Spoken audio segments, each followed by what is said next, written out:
आज के वीडियो में हम लोग ग्रेविटेशन के नीट के प्रीवियस ईयर क्वेश्चंस देखेंगे। ग्रेविटेशन में जनरली हर ईयर 2 क्वेश्चंस आते ही हैं, तो मतलब अपन लास्ट 15 ईयर्स के क्वेश्चंस देखेंगे। तो मतलब अपन लगभग 30 to 35 क्वेश्चंस कंप्लीट करेंगे, क्योंकि किसी ईयर 3 क्वेश्चंस किया है। ठीक है, तो इतने क्वेश्चंस अगर हमने कवर कर लिया ना, तो अपना ग्रेविटेशन का सारा ही वेरिएशन खत्म हो जाएगा। ठीक है, हालांकि नीट 2020 में से एक ही क्वेश्चन आया। ठीक है, नीट 2020 में क्या क्वेश्चन आया? A body weights 72 newton on the surface of the earth. एक बॉडी है जिसका वेट अर्थ की सरफेस पे कितना है?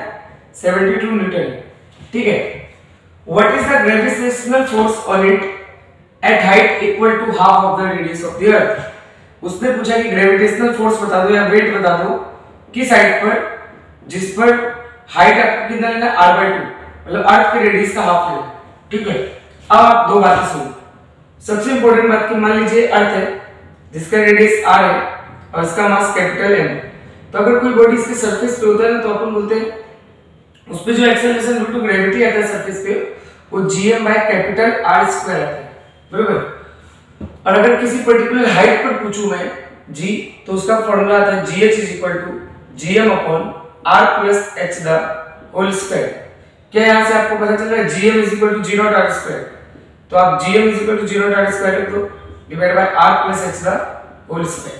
तो क्या लिख सकते हैं?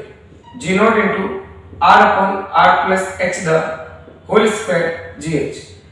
ये फार्मूला आपका 100% एप्लीकेबल है, ऑलवेज एप्लीकेबल रहेगा। एक और फार्मूला होता है gh = g0 * 1 - 2h/r। ये सिर्फ 5% हाइट चेंज के लिए एप्लीकेबल है। 5% हाइट चेंज के लिए एप्लीकेबल है। सर 5% चेंज मतलब कैसा चेंज? जैसे अर्थ का रेडियस कितना होता है? 6400 किलोमीटर। तो मतलब आप कितने हाइट तक जा सकते हो? 320 किलोमीटर। मतलब इसका 5% कितना होगा? इसका 6400 का 320 किलोमीटर। तो मतलब 320 किलोमीटर तक का अगर हाइट है तो आप ये फार्मूला लगा सकते हो, नहीं तो आपको यही वाला फार्मूला यूज करना पड़ेगा। ठीक है, तो इसमें कौन सा फार्मूला यूज करेंगे? ये वाला। ठीक है, आपको अभी फार्मूला याद रहना चाहिए, आगे के सम्स में हम इसको डायरेक्ट करेंगे। ठीक है, देखो तो क्या होगा? gh = g0 r/r + h the whole square. क्या मास हाइट पर भी सेम होगा और अर्थ के सरफेस पे भी? तो m इधर भी मल्टीप्लाई करो, m इधर भी। क्या mgh अपने को wh निकालना है हाइट पे, mg0 w0 अपने को क्या हुआ है? दिया हुआ है r/r + हाइट कितना दिया है? r/2 का होल स्क्वायर। w0 कितना दिया है? w0 अपने को 72 दिया है, r/3/2 r the whole square. r से r चटक गया, r पर चटका चटकी क्या होगा? 72 4/9 होगा, 2 ऊपर जाएगा 3 नीचे और उसका भी स्क्वायर। तो 9 से कितना कटेगा? 8 बार। ठीक है, 8 × 4 32 मीटर। तो इसका आंसर क्या होगा? Option B. आप इस फॉर्मूले से मत निकालना, आपका आंसर सीधा सीधा गलत आएगा। ये तब तक एप्लीकेबल होता है जब तक 320 किलोमीटर का चेंज होगा। ठीक है, तो आपको यही फॉर्मूला यूज करना है। ठीक है, अब नेक्स्ट हम देखते हैं जो नीट 2019 में आया था। नीट 2019 में क्या क्वेश्चन है? A body weights 200 newton on the surface of the earth. एक बॉडी है जिसका weight surface of the earth पर 200 न्यूटन है। ठीक है, एक बॉडी है जिसका weight surface of the earth पर 200 न्यूटन है। How much will it weight half way down the centre of the earth? अगर ये सेंटर ऑफ द अर्थ मतलब अर्थ की सरफेस से सेंटर तक का रेडियस क्या है? r। ये बोल रहा है कि उसका वेट इधर क्या होगा? हाफ वे पर, मतलब r/2, और उसका वेट क्या होगा वो आपसे पूछ रहे हैं। देखो, अगर इस ऑप्शन में मेरे को डायरेक्ट बताना, मैं डायरेक्ट इसको टिक कर सकता हूं 100 मीटर। कैसे? वो देखो, पहले अपन कॉन्सेप्ट समझते, बाद में इसको डायरेक्ट कैसे करते वो भी समझ जाएंगे। पहले अपने को बस कॉन्सेप्ट समझना। डायरेक्ट ये 200 है, ये डायरेक्ट 100 हो जाएगा। कैसे? देखो, जैसे अर्थ है, अर्थ सरफेस का अगर कोई बॉडी मान लीजिए डाउन d पे आ रहा है, तो d पर, इस d पर डेप्थ d में जो उसका g होता है, gd जो होता है, वो g0 * 1 - d/r, where r is the radius of the earth, d क्या है? डेप्थ है from the surface of the earth, gd क्या है? डेप्थ पे पर्टिकुलर जो आपका एक्सेलरेशन ड्यू टू ग्रेविटी और 0। और ये वाला फार्मूला क्या होता है? ऑलवेज एप्लीकेबल होता है, बराबर, ऑलवेज एप्लीकेबल। जबकि अगर हाइट की बात करूं, हाइट का भी मैंने आपको बताया, इसके पिछले क्वेश्चन में बताया था। हाइट के केस में जब आप हाइट पे निकालते हैं ना, तो हाइट के केस में जो ऑलवेज एप्लीकेबल का फॉर्मूला था वो ये वाला होता है, g0 upon r plus g0 into r upon r plus h का होल स्क्वायर। और ये वाला जो होता है वो किसको होता है, ये सिर्फ 5% तक एप्लीकेबल, 5%, जबकि डेप्थ में यही फॉर्मूला ऑलवेज एप्लीकेबल। अब देखिए, अब इस फॉर्मूले पे जब आप ग्रेविटी को ना इसमें आप सब्स्टिट्यूट करेंगे, जब डेप्थ में हम ना 1%, जब डेप्थ में आप 64 किलोमीटर डेप्थ में नीचे जाते हो ना तो 1% ग्रेविटी क्या होती है, कम होती है।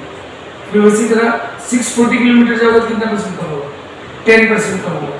क्या इसमें जो बॉडी है इसका वेट कितना है, 200 न्यूटन है। ठीक है, जैसे इसको सॉल्व करते हैं, पहले फॉर्मूले से करते हैं, Gd equal to g0 into 1 minus dy। क्या मास कांस्टेंट होता है, तो mgd is equal to mg0 into 1 minus dy। d का वैल्यू कितना दिया, हाफ के, मतलब r/2 divide by r, r से r चला जाएगा। wd आपसे पूछा, mg0 आपको दिया कितना, 200 इंटू 1 माइनस 1/2, 200 इंटू 1/2, इसका आंसर क्या है, 100 मीटर, बराबर।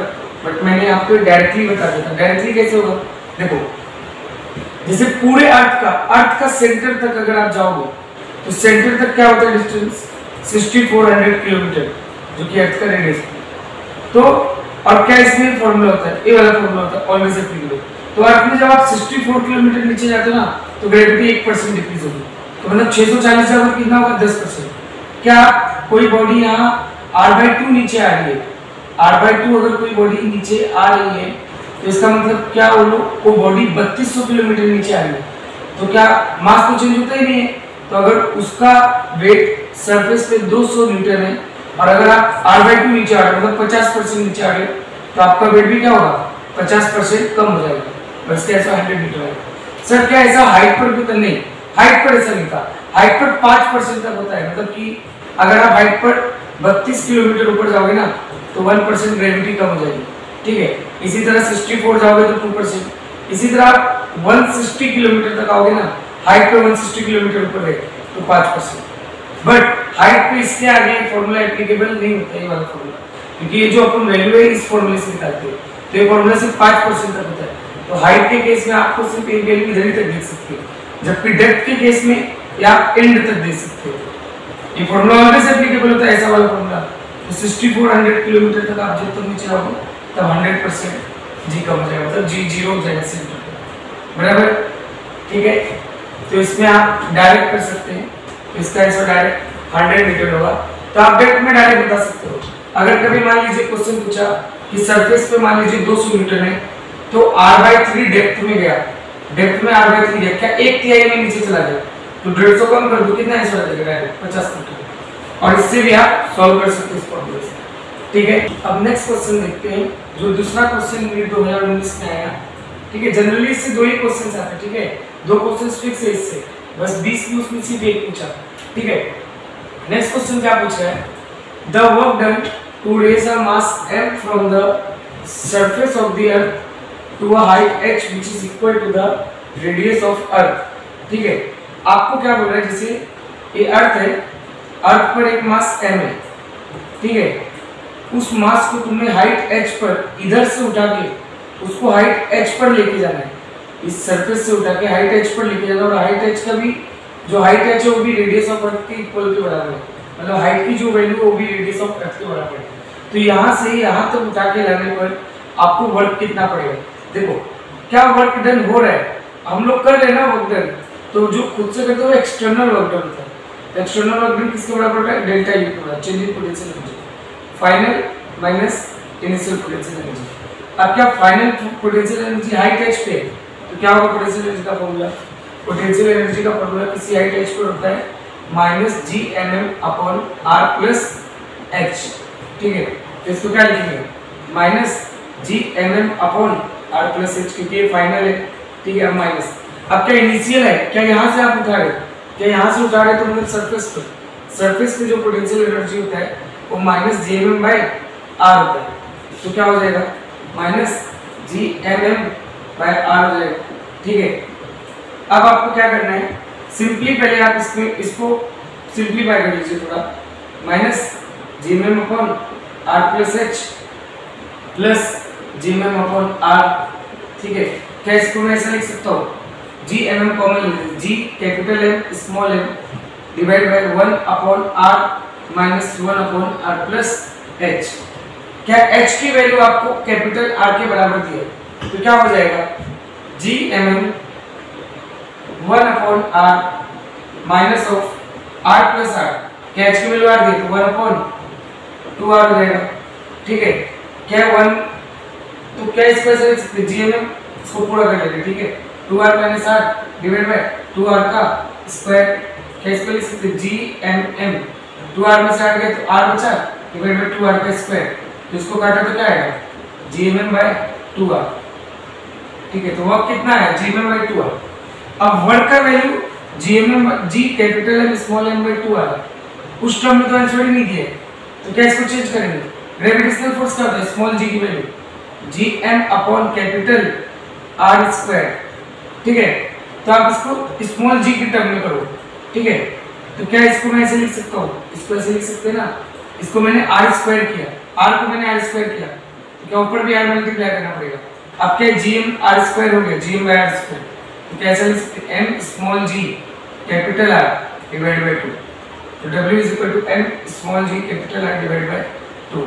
तो इसका मतलब इसके लिए जो ऑप्शन होगा राइट, वो ऑप्शन डी होगा राइट। तो किसी भी बॉडी को अगर याद रखना सर यहाँ माइनस डेल्टा यू के लिए रखा, वो तो कंजर्वेटिव फोर्स के लिए होता है, W is equal to minus delta U. यहाँ आपको वर्क करने को बोला है, तो अगर कभी आपको वर्क करने को बोला तो मतलब वो एक्सटर्नल वर्क बोल रहा है, और हमेशा external work W is equal to delta U होता है। तो इसमें माइनस डेल्टा यू रख के आपको कंफ्यूज नहीं होना, ये तो किसी भी कंजर्वेटिव फोर्स के लिए। अगर वो पर्टिकुलर ग्रेविटेशनल फोर्स वर्क करता है ना, तो आपको W is equal to minus delta U रखना होगा। क्या उसने सिर्फ वर्क डन बोला है, वर्क डन बोला है मतलब बाय डिफॉल्ट बोला है कि आपको करना है, तो कभी भी एक्सटर्नल वर्क डन जो आएगा वो W external is equal to delta U आएगा, ठीक है। तो इजी क्वेश्चन है, कुछ नहीं करना था, बस अपने को फॉर्मूला रखना था, ठीक है। अब नेक्स्ट क्वेश्चन देखते हैं जो कि उड़ीसा नीट 2019 में आया। उड़ीसा नीट 2019 में क्या क्वेश्चन आया, the time period of a geostationary satellite is 24 hour at a height 6 RE। Actual में भी ऐसे होता है, मतलब ये एक्चुअली डेटा जो है ट्रू वैल्यू है। जो जियो स्टेशनरी सैटेलाइट होता है उसका जो टाइम पीरियड होता है वो 24 आवर होता है, और वो अर्थ से हाइट कितने पे होता है 6 RE होता है, मतलब 6 टाइम्स ऑफ रेडियस ऑफ अर्थ के ऊपर हाइट पर होता है, ठीक है। तो मान लीजिए इसका टाइम पीरियड T1 है और हाइट इसका H1 है, ठीक है। आगे क्या बोला है, the time period of another satellite whose height is 2.5 RE। तो आपसे अनदर सैटेलाइट का वो पूछ रहे टाइम पीरियड, और जिसका हाइट कितना है 2.5 RE, ठीक है। तो बहुत ही सिंपल चीज है, सिंपल प्रॉब्लम पूछा है। तो क्या T is directly proportional, T square is directly proportional to R का क्यूब होता है, लेकिन क्या इसने सिर्फ हाइट दिया, क्या आपने को पूरा जोड़ना पड़ेगा, क्योंकि हम लोग कोई भी हाइट जो लेंगे, अगर कोई चीज हाइट पे ना, अगर सरफेस पे होता है तो T square is equal to R cube होगा, लेकिन अगर हाइट पे होगा तो क्या होगा R प्लस H का क्यूब, ठीक है। तो अपने को निकालना क्या है T2, क्या मैं इसको ऐसा लिख सकता हूँ, T is equal to T is proportional to R plus H into 3 H raise to 3/2, ठीक है। तो ऐसा लिख सकते हैं ना, अरे 2 इधर जाएगा तो नीचे आ जाएगा ना, तो T2/T1 क्या हो जाएगा, अर्थ का तो रेडियस से मिलेगा RE प्लस कितना दिया उसका 2.5 RE, ठीक है, रेज टू 3/2, ठीक है। इसको ओवरऑल रेज टू कर दो, ओवरऑल रेज टू 3/2, और ये क्या होगा RE प्लस 6 RE, तो क्या हो जाएगा 3.5 RE डिवाइड बाय 7 RE, अर्थ का रेडियस का 3/2, तो क्या RE से RE चटक गया, 3.5 से 7 किया तो कितना आएगा 1/2 3 रेज टू 2। अब पहले आप क्यूब करो, 3/2 है ना, इसको सॉल्व करने का उतना दिक्कत मत दो। क्या 3/2 है तो पहले सिर्फ 3 को सॉल्व करो, तो अगर सिर्फ 3 देखेंगे का 3 ऊपर है तो उसका क्यूब होगा 1/8। अब क्या करो, क्या 1/2 बचा, अब क्या स्क्वायर रूट है, तो 8 का स्क्वायर रूट क्या था 1/2√2। ये किसकी वैल्यू है T2/T1 की वैल्यू है, क्या है T2/T1। तो T2 इज इक्वल टू क्या हो जाएगा 1/2√2 into T1, क्या T1 जियो स्टेशनरी सैटेलाइट है, उसका कितना होता है टाइम पीरियड 24 2√2। क्या इसको 12 लिख सकते हैं, 12/√2 क्या है 6√2, और वो भी किसमें आवर में, क्योंकि 24 क्या होता है आवर होता है, ये जो है 24 आवर में होता है, इसमें भी तो आवर में है ना, तो ऑप्शन है क्या होगा राइट होगा। सर इसमें इंपॉर्टेंट क्या था, इसमें इंपॉर्टेंट पॉइंट ये था कि आप कभी भी गलती क्या करते हो ना कि आप डायरेक्ट आर रख देते हो, 6 आ रही है और 2.5 गलत, वो तो आपको हाइट दिया है, आपको क्या रेडियस से प्लस करना पड़ेगा, ठीक है। सरफेस ऑफ अर्थ तक रेडियस आर ही होता है, लेकिन अगर आप हाइट पर जाओगे तो आपको आर प्लस एच भी करना होगा, बस इतना ही ध्यान रखना, बाकी तो ये बहुत ही इजी सर है, ठीक है। नेक्स्ट क्वेश्चन देखते हैं जो नीट 2018 में आया। नीट 2018 में क्या क्वेश्चन आया, kinetic energy of a planet in an elliptical orbit about the sun at position A B and C. आपको position A B and C पर काइनेटिक एनर्जी पूछा है, ठीक है। AC is the major axis and SB is the perpendicular to AC at position of the sun, as shown in the figure। AC क्या है major axis है और SB क्या है इस AC से क्या है परपेंडिकुलर है। अब ये देखो प्लैनेट कभी भी ना इलिप्टिकल ऑर्बिट पर घूमता है और सन किसी एक फोकस पर होता है, तो अपने को बेसिकली A, B और C पॉइंट पर अपने को बताना है कि जो काइनेटिक एनर्जी होगी क्या होगी। देखो इसको हम लोग बोलते हैं R मिनिमम, इसको बोलते हैं R मैक्सिमम। तो जहां से नजदीक डिस्टेंस था R मिनिमम था उस पोजीशन को हम लोग बोलते हैं पेरिजी, और जहां से दूर डिस्टेंस होता है उसको क्या बोलते हैं एपोजी। अब जो केपलर का सेकंड लॉ था ना, केपलर का सेकंड लॉ, केपलर के सेकंड लॉ के हिसाब से जो उसका लॉ ऑफ एरिया था, तो लॉ ऑफ एरिया से जब हम डिराइव करते हैं तो v जो होता है वेलोसिटी जो होता है वो रेडियस के इनवर्सली प्रोपोर्शनल होता है। तो क्या यहाँ रेडियस सबसे कम है, मतलब पेरिजी की डिस्टेंस सबसे कम है, तो वेलोसिटी क्या होगा सबसे ज्यादा होगा, और यहाँ क्या होगा वेलोसिटी सबसे कम होगा, और यहाँ क्या होगा वेलोसिटी इंटरमीडिएट का है। तो देखो तो क्या kinetic energy is equal to half mv² होता है। क्या जो पर्टिकुलर प्लैनेट घूम रहा होगा उसका तो सेम ही होगा ना, उसका तो जो पर्टिकुलर प्लैनेट घूम रहा होगा उसका मास तो सेम होगा। तो क्या kinetic energy is directly proportional to v², मतलब सबसे ज्यादा वेलोसिटी की तरफ इस पॉइंट का है, तो जिसका वेलोसिटी ज्यादा उसका काइनेटिक एनर्जी भी ज्यादा। तो सबसे ज्यादा वेलोसिटी इसका, फिर इसका और सबसे कम इसका, क्योंकि ये सबसे ज्यादा डिस्टेंस पे दूर है, तो सबसे कम इसका। तो मतलब k is greater than kb is greater than kc, मतलब इस पे ऑप्शन बी राइट होगा। तो आपको तो कुछ नहीं याद रखना है, बस आपको जो नजदीक डिस्टेंस हो पेरिजी है, जो दूर डिस्टेंस हो एपोजी है, तो और क्या वेलोसिटी रेडियस के इनवर्सली प्रोपोर्शनल होता है, तो मतलब वेलोसिटी सबसे ज्यादा पेरिजी पे होगा और सबसे कम किस पे होगा एपोजी पे होगा, ठीक है। अब देखते हैं नेक्स्ट क्वेश्चन जो नीट 2018 में आया। नीट 2018 में क्या क्वेश्चन आया, ये थ्योरेटिकल और लॉजिकल क्वेश्चन है थोड़ा। If the mass of the sun is 10 times smaller, sun का मास क्या किया 10 गुना कम कर दिया, ठीक है। And the universal gravitational constant what 10 times larger in magnitude, which of the following statement is not correct. आप कभी-कभी अपनी सवाल बस इसलिए गलत हो जाते हैं कि अपन करेक्ट नॉट करेक्ट नहीं देखते, तो नॉट करेक्ट पूछा, ठीक है। इनमें से कौन सा नॉट करेक्ट है। क्या जो स्मॉल g होता है वो gm अपॉन कैपिटल R से होता है, क्या मास ऑफ द अर्थ होता है, तो क्या सन के मास से कोई फर्क नहीं पड़ेगा स्मॉल g को नहीं। लेकिन क्या कैपिटल G आप बढ़ा रहे हैं 10 गुना, क्या अगर आप कैपिटल G बढ़ाओगे तो स्मॉल g तो क्या होगा बढ़ेगा। मतलब इसमें जो ऑप्शन डी ये वाला दिया हुआ है, ये वाला ऑप्शन डी क्या है, यही स्टेटमेंट रहोगे। क्या इसमें लिखा है small g on the earth will not change, तो क्यों क्या होगा बढ़ जाएगा। सर ये वाला रॉन्ग है, बाकी सब राइट कैसे हो बताइए, ठीक है। क्या इसमें जो स्मॉल g वो बढ़ रहा है, तो स्मॉल g अगर बढ़ेगा क्या अट्रैक्शन होगा, क्या रेन ड्रॉप जो है वो फॉल फास्टर होगा, वो तेजी से नीचे गिरेगा ना। Walking on the ground would become more difficult, क्या अर्थ की जो सरफेस है ज्यादा अट्रैक्टिव रहेगी, तो इस पे वॉक करना भी तो बहुत ही डिफिकल्ट हो जाएगा ना। नेक्स्ट स्टेटमेंट लिखा है time period of a simple pendulum on the earth would decrease, ये भी सही है।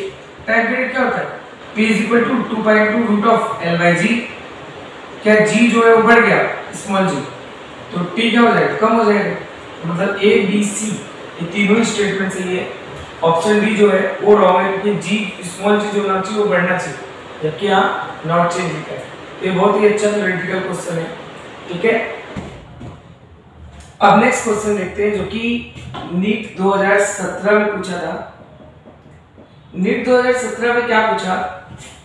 The acceleration due to gravity at a height 1 kilometre above the earth is same as that at a depth d below the surface of the earth. Then वो क्या बोल रहा है कि ये अर्थ है, जो एक्सेलरेशन हाइट जब मैं हाइट पर 1 किलोमीटर ऊपर जाता हूँ वही same acceleration due to gravity depth D पर क्या है? डेप्थ डी पर क्या है? डी है। तो आपसे पूछ रहा है डी की वैल्यू बता दो। तो अगर आपको पहले तो एक पता करो, ये पता होना चाहिए आपको, जो change in acceleration due to gravity होता है वो किसी हाइट पर 2h/r होता है, ठीक है, किसी हाइट पर। और change in acceleration due to gravity किसी डेप्थ पर क्या होता है?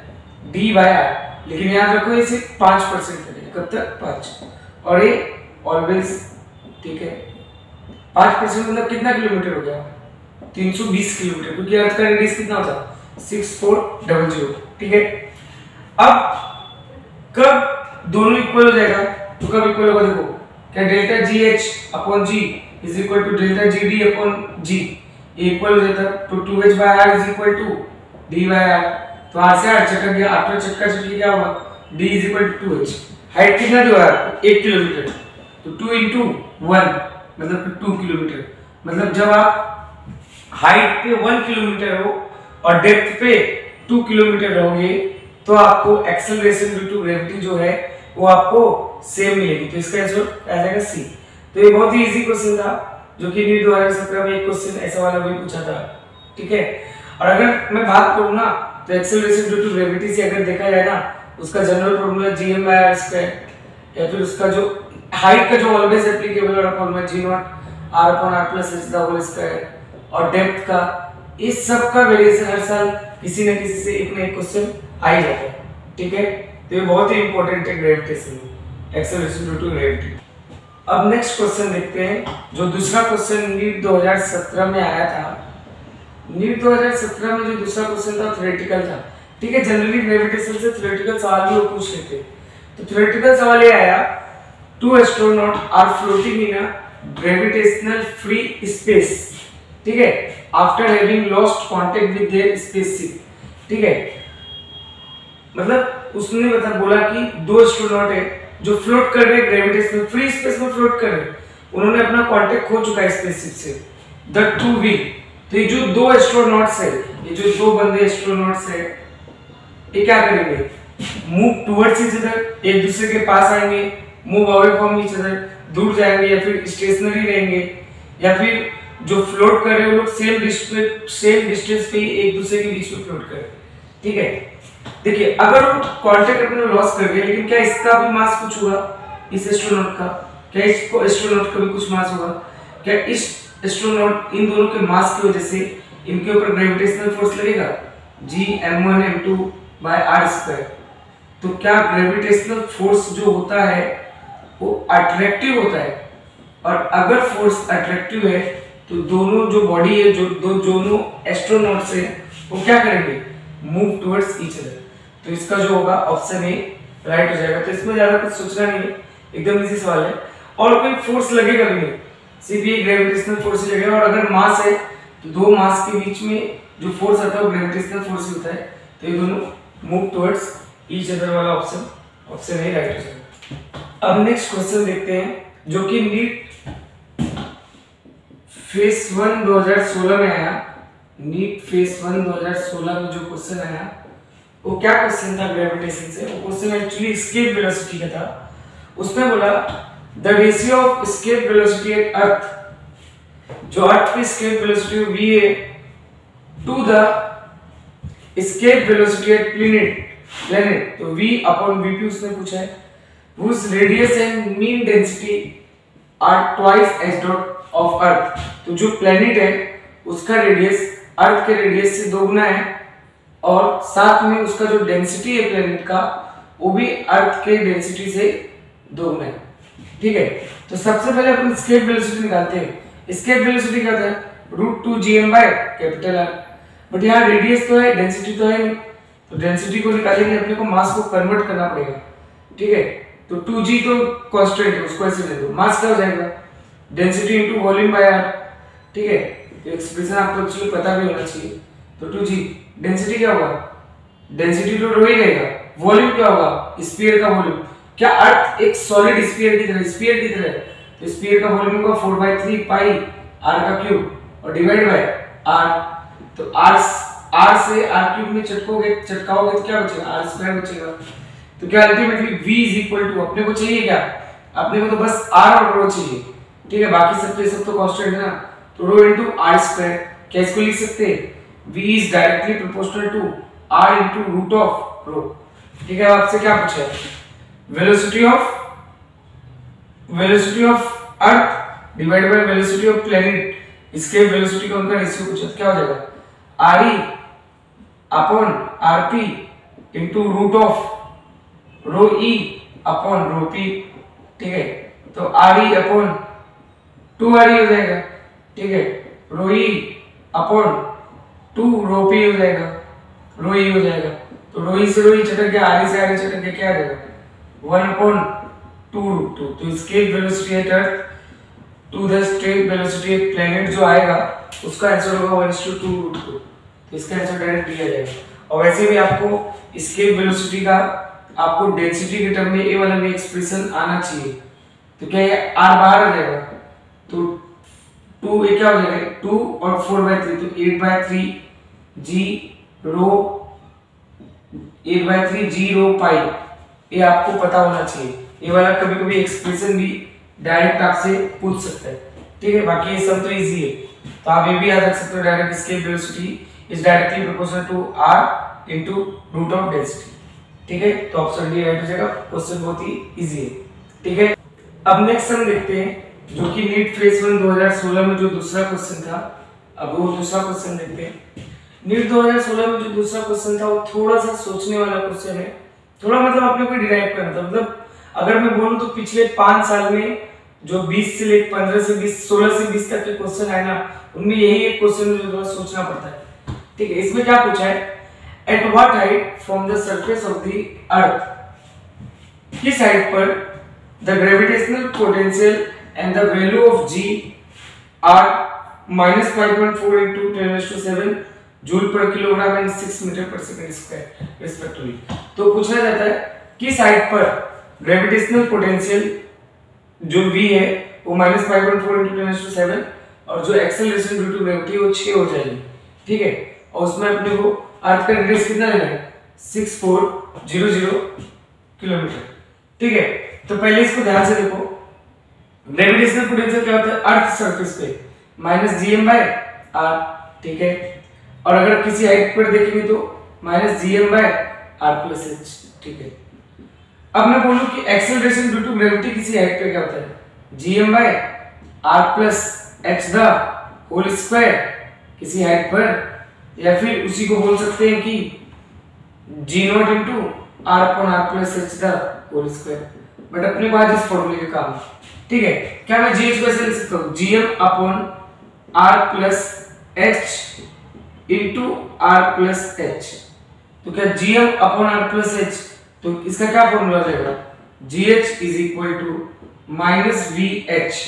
मतलब किसी हाइट पर ये तो सरफेस पे हुआ, और किसी हाइट पर v क्या हो जाएगा -gm/r+h, तो -vh/r+h। तो r+h क्या हो जाएगा -vh/gh। ठीक है, फिर h क्या हो जाएगा h is equal to, h ही तो पूछा है आपसे, -vh/gh -r। ठीक है, माइनस vh कितना दिया -5.4, उसको ऐसे लिखो -54 into 10⁶ डिवाइड बाय gh कितना होगा, gh कितना दिया 6 दिया हुआ है ना आपको हाइट पर, और माइनस रेडियस कितना होगा अर्थ का रेडियस, क्या 6400 किलोमीटर पर ऐसे लिख सकते हो 6.4 into 10⁶। तो इसको लिख दो 6.4 into 10⁶ मीटर। ठीक है, तो माइनस से माइनस तो हट जाएगा मल्टीप्लिकेशन में, 6 को अगर 54 से गेट क्या आएगा 9 into 10⁶ माइनस 6.4 into 10⁶, बराबर। तो क्या हो जाएगा 9 में से 9 - 6.4 into 10⁶, तो कितना आंसर आ जाएगा 2.6 इंटू 10⁶ मीटर। तो क्या मैं इसको बोल सकता हूँ 2600 किलोमीटर हाइट। तो 2600 किलोमीटर हाइट पर जो VH की वैल्यू होगी वो -5.4 इंटू 10⁷ जूल पर किलोग्राम होगी और जो GH होगा वो 6 मीटर पर सेकंड स्क्वायर होगा। ठीक है, तो इसको मतलब यही थोड़ा सवाल था जो थोड़ा सोचना था, वैसे ज्यादा भी नहीं। आपको VH और GH को दोनों के रिलेशन को एक्चुअली मतलब दोनों को एक में ही लाना था, VH और GH को एक साथ फॉर्मूले में लाना। ठीक है, तो इसका ऑप्शन सी राइट हो जाएगा। वैसे अब के टाइम नीट में इतना कठिन सवाल मतलब ऐसा इतना सोचने वाला सवाल तो नहीं पूछता है, एनटीए इतना कठिन बनाते नहीं हो तो एकदम इजी पूछता है। ठीक है।